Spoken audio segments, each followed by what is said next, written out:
ধুবুৰীত ক্ৰমত শক্তিশালী হ'বলৈ আৰম্ভ কৰিছে অগপৰ সমৰ্থক আৰু দিনক দিনে বৃদ্ধি পাইছে মিত্ৰজোঁটৰ সভা সমিতিত। এইবাৰ আকৌ মোদী চৰকাৰ হৈ আছে। মোদী চৰকাৰ গোটেই ভাৰতবৰ্ষৰ আশীৰ্বাদ লৈ নিশ্চিতভাৱে আকৌ এবাৰ ভাৰতৰ শাসন ব্যৱস্থা থাকিব। ধুবুৰী নিৰ্বাচনৰ দৃশ্যপট সলনি হৈছে। মিত্ৰজোঁটৰ প্ৰভাৱ নথকা অঞ্চলত বৃদ্ধি পাবলৈ আৰম্ভ হৈছে সমৰ্থক। এজিপিৰ সমৰ্থন বৃদ্ধিয়ে চিন্তাত পেলাইছে আন্দোলক। তৃতীয় পৰ্যায়ৰ নিৰ্বাচনৰ বতাহ গৰম হোৱাৰ লগে লগে ধুবুৰীত ক্ৰমে জনপ্ৰিয়তা বৃদ্ধি পাইছে অগপৰ প্ৰাৰ্থী জাভেদ ইছলামৰ। আজমলৰ 15 বছৰৰ এণ্ট্ৰি ইনকামবেঞ্চি আৰু ৰকিবুল হুছেইনৰ ইনচাৰ্জ মন্ত্ৰী থকাৰ সময়ৰ ক্ষুদ্ৰ জনতাই কাষ চাপিছে নেকি অগপ বুলি প্ৰশ্ন উত্থাপন হৈছে। আজি গৌৰীপুৰ চহৰ সংলগ্ন ডুমুদহত এখনি নিৰ্বাচনী সভাত অংশগ্ৰহণ কৰি অগপৰ প্ৰাৰ্থী জাভেদ ইছলামে সংখ্যালঘু ৰাইজক এইবাৰ উন্নয়নৰ নামত ভোট দিবলৈ আহ্বান জনায়। এইবাৰ নতুনকৈ গঠিত হোৱা ধুবুৰী লোকসভা সমষ্টিটো 11টা বিধানসভা সমষ্টি আছে। 26,42,040 গৰাকী ভোটাৰ আছে। আমি ইতিমধ্যে প্ৰতিটো বিধান পৰিষদ এলেকাতে জনসাধাৰণৰ লগত জনসংযোগ স্থাপন কৰিবলৈ সমৰ্থ হৈছোঁ। আৰু এটা বিষয় খুব হঠাৎ এটা জাগৰণ ঘটাটো পৰিলক্ষিত হৈছে। আৰু সেই জাগৰণটোৱে হৈছে স্থানীয় প্ৰাৰ্থীৰ সমৰ্থন। মানুহৰ স্বাভিমানত আঘাত লাগিছে যে নগাঁও আৰু হোজাই আৰু এটা সময়ত কাছাৰৰ মানুহে আহি ইয়াৰ পৰা MP হৈ যায়, কিন্তু ধুবুৰী লোকসভা এলেকাৰ কোনো ধৰণৰ উন্নতি উন্নয়ন আৰু এইবিলাকত মনোনিৱেশ নকৰে। যোৱা 15টা বছৰ আজমল চাহাব ইয়াৰ পৰা MP হৈ থাকিল। তেওঁ এতিয়াও ডিভোটাৰৰ কথাই কয়, কিন্তু তেওঁ নকয় ইয়াৰ উন্নতি আৰু উন্নয়নৰ কথা। মানে কথাটো এনেকুৱা হৈছে, बच्चे जल्दी सो जाओ नहीं तो गब्बर आ जाएगा। এই নাটকের আৰু এজন 15 বছৰ মন্ত্ৰী হৈ আছিল, কংগ্ৰেছ দলৰ চৰকাৰ আছিল। তেতিয়া ধুবুৰীৰ নিকটৱৰ্তী অঞ্চলত সংখ্যালঘু মানুহৰ যিটো নিধনযজ্ঞ চলিছিল, তেতিয়া তেওঁ কিন্তু সাৰ্কিট হাউচতে বহি আৰামী জীৱন কটাইছিল। লণ্ডনত অলিম্পিক চাবলৈ গৈছিল বুলি ৰাইজে আমাক কৈছে। তেনেকুৱা মানুহক ৰাইজে কিয় বাৰু বিশ্বাস আৰু আস্থাত ল'ব? তাৰোপৰি মানুহক লাগে এতিয়া বিকাশ, মানুহক লাগে উন্নয়ন, মানুহক লাগে অধিকাৰ। নৰেন্দ্ৰ মোদীৰ নেতৃত্বত NDAৰ পুনৰবাৰ চৰকাৰ গঠন হ'বই, এইটো খাটাং।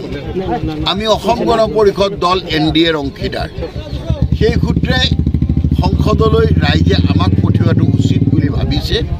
আৰু সেইকাৰণে ধুবুৰীত এতিয়া এটাই আৱাজ উঠিছে, আপোনালোকে নিজেও শুনিছে, বজাইছে, আৰু নহয় চালানী, আমাক এতিয়া লোকেল লাগে। লোকেল প্ৰাৰ্থী জাভেদ ইছলামৰ সমৰ্থনত ৰাইজ স্বতঃস্ফূৰ্তভাৱে ওলাই আহিছে। বিৰোধীয়ে কৈছে যে মুখ্যমন্ত্ৰী হিমন্ত বিশ্ব শৰ্মাৰ লগত আজমলৰ ঘনিষ্ঠ সম্পৰ্ক আছে, সেইকাৰণে মুখ্যমন্ত্ৰীয়ে ধুবুৰীত প্ৰচাৰ নচলায়। এই ক্ষেত্ৰত আপোনালোকৰ স্থিতি কেনেকুৱা? কোন বিৰোধীয়ে বা ক'লে কান্তে? চবেই দেখোন ভাই ভাই। অখিল গগৈয়ে কৈছে। অখিল গগৈয়ে বোধ কৰোঁ বহুত কথাই মাটিৰ কথা তেওঁ পাহৰি গৈছে। তেওঁৰ কথাৰ মই উত্তৰ নিদিওঁ। বেয়া কেনেকৈ হ'ব? বীৰ সিং জৰুৱাৰ মানুহে বৰ্তমানৰ মিত্ৰজোঁটক ভোট নিদিওঁতে 73,000 ৰেচন কাৰ্ড পাইছে। অথচ ইয়াত বিজেপি দলৰ প্ৰাক্তন বিধায়ক থাকোঁতেও গোলোকগঞ্জত সিমানে পোৱাই নাই। কোনজন মুছলমান কৃষকে প্ৰধানমন্ত্ৰীৰ কিষাণ সন্মান নিধিৰ সাহায্য পোৱা নাই? ইয়াততো জাত পাতৰ ৰাজনীতি চলা নাই, ধৰ্মৰ ৰাজনীতি চলা নাই। সেইকাৰণে ৰাইজে কৈছে না দাংগা হাংগামা না সংঘাত, এইবিলাকতো বাকীবিলাকেহে কৰে। আৰু এইবিলাক যে কৈ আছে মুখ্যমন্ত্ৰীয়ে সভা, অহা 2 তাৰিখ আৰু 5 তাৰিখে মাননীয় মুখ্যমন্ত্ৰীয়ে 5খনকৈ সভাত ধুবুৰী লোকসভা সমষ্টিত সম্বোধন কৰিব। হেলিকপ্টাৰেৰে আহিব লাগিব তেওঁ।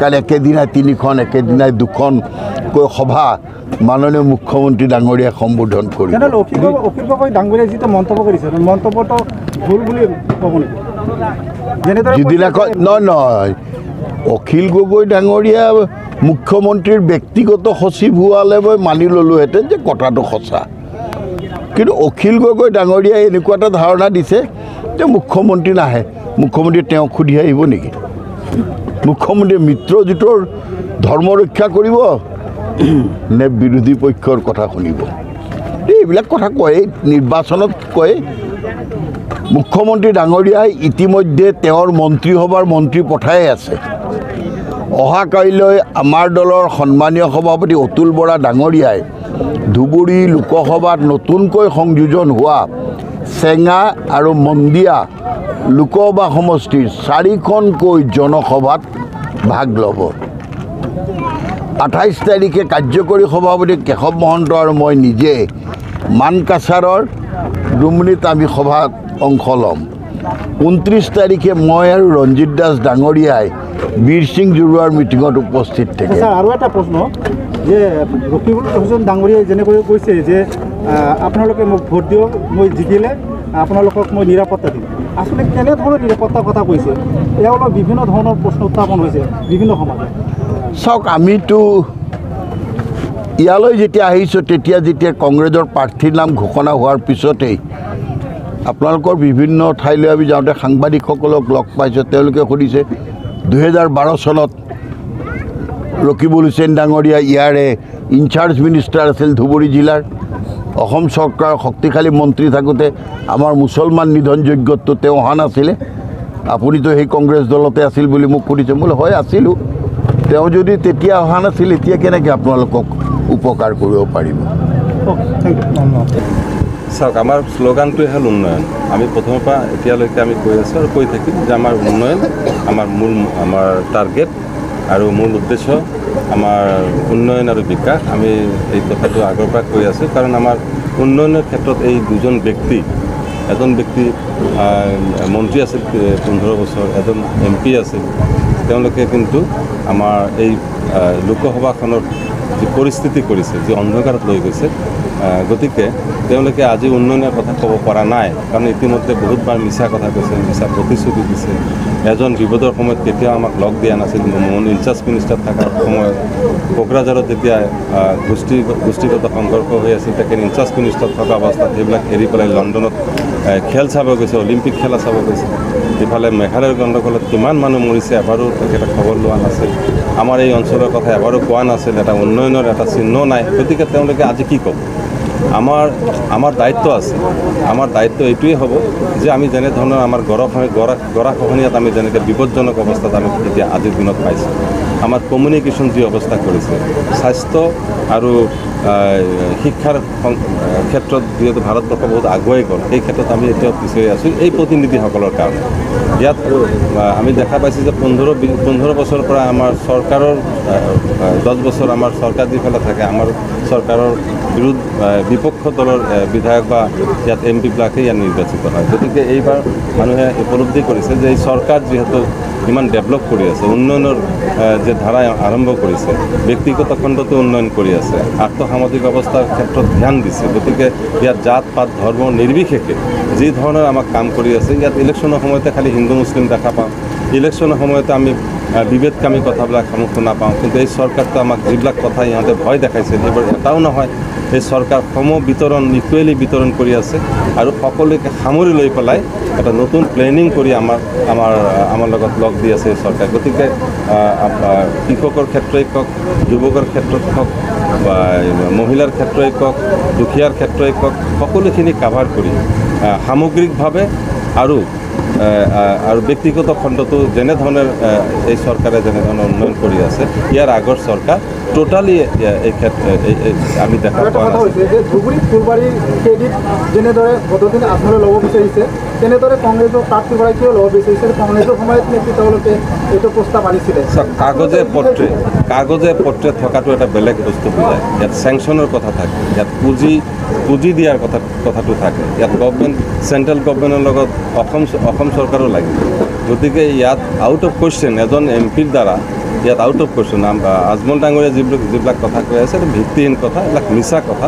তেখেতক কোনো আউট অফ কুৱেশ্যন, যিহেতু ইয়াত কেবিনেট পাছ কৰিব লাগিব, কেন্দ্ৰীয় চৰকাৰে কেবিনেট পাছ কৰিব লাগিব, পুঁজি দিব লাগিব। গতিকে এই ক্ষেত্ৰত তেখেত যেতিয়া হেৰি হৈছিল MP হৈছিল, একচুৱেলি এইটো 2008ত এটা প্ৰস্তাৱ লোৱা হৈছিল তেখেত MP হোৱাৰ আগতেই।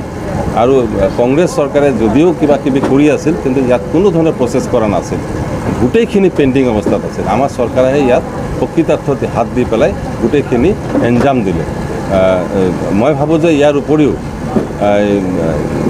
জাহাজঘাট, আমাৰ যিটো জাহাজঘাট, আমাৰ ইণ্টাৰনেশ্যনেল জাহাজঘাট বোৰ্ড, কি ক'ব এইটো, পোৰ্ট, ইণ্টাৰনেশ্যনেল পোৰ্ট যিটো, এইটোতো নতুনকৈ আমি ইয়াৰ আগত একোৱেই নাছিল।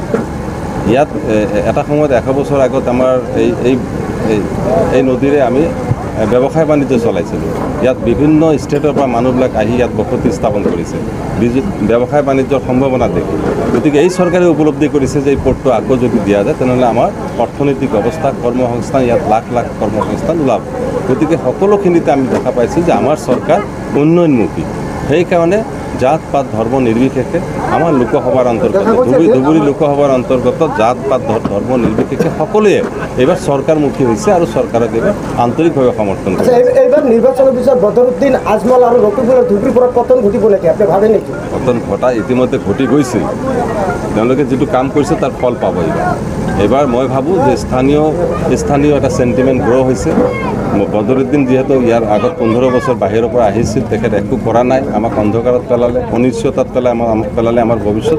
তাৰে মাজত আকৌ সেই অঞ্চলৰ পৰা আকৌ এজন অহাটো এইটো একচেপ্ট কৰা নাই, আমাৰ ৰাইজে এইটো হজম কৰিব পৰা নাই। মিয়া ভোট আপুনি কিমান পাৰ্চেণ্ট পাব? ইয়াত মিয়া ভোটৰ কোনো প্ৰশ্নই নাই। ইয়াত সকলো, মই কৈছোঁ, সকলো জাত পাত নিৰ্বিশেষে সকলোৱে এইবাৰ সমৰ্থন দিছে স্থানীয় কেণ্ডিডেটক। ইউডিএফ আৰু কংগ্ৰেছে কৈ আছে জাভেদ ইছলামে মিয়া ভোট নাপায়। তেওঁলোকে মিয়া, দেশী, হিন্দু, মুছলিম তেওঁলোকে কৰিব পাৰে। এইবিলাক আমাৰ মনত নাই। আমি মানৱ সেৱা কৰিব আহিছোঁ, আমাৰ জেগাৰ উন্নতি কৰিব আহিছোঁ। আমি সকলোৰে কাৰণে আমি সমান। Thank U. গৌৰীপুৰৰ পৰা মুস্তাফিজুৰ হকৰ ৰিপৰ্ট, এনি লাইভ।